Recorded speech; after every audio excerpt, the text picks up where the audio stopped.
un bras cassé juste à côté du moteur, ça a arraché les fils, et la gimbal, ça m'embête à la limite un peu plus.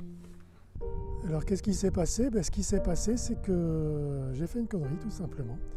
Je voulais faire une orbite autour de l'arbre qui est derrière moi, là j'étais pas loin, j'étais à 20 mètres.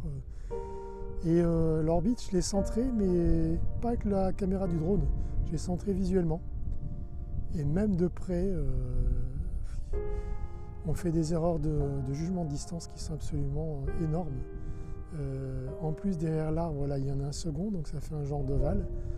Le rayon de l'orbite était court, et il était carrément mal centré, l'orbite. Donc, bon, je regardais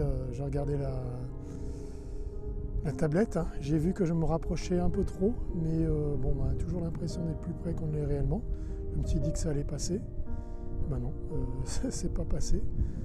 Donc voilà, j'espère que ça vous évitera de faire la même connerie. C'est clairement une connerie de ma part.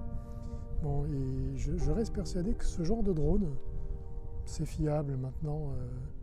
Les DJI, même les FIMI, c'est très fiable. Et on ne les crache pas. Si on veut pas les cracher, on ne les crache pas.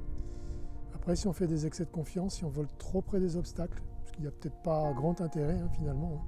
Là, j'étais plutôt en train de m'entraîner qu'autre chose. On peut les cracher, mais bon, voilà. C'est en faisant des erreurs qu'on apprend.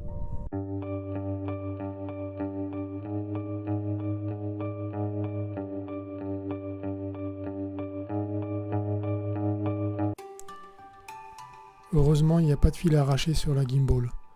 Je l'ai testé en statique, elle fonctionne. On dirait que ce n'est que le capuchon qui a été arraché. Bon, il faudra confirmer ça en dynamique. J'ai peut-être pas mal de chance en fait sur ce coup-là. J'ai commandé le bras qui vient avec le moteur. J'ai conçu un capuchon gimbal en impression 3D, il faudra voir ce que ça vaut. Suite au prochain numéro.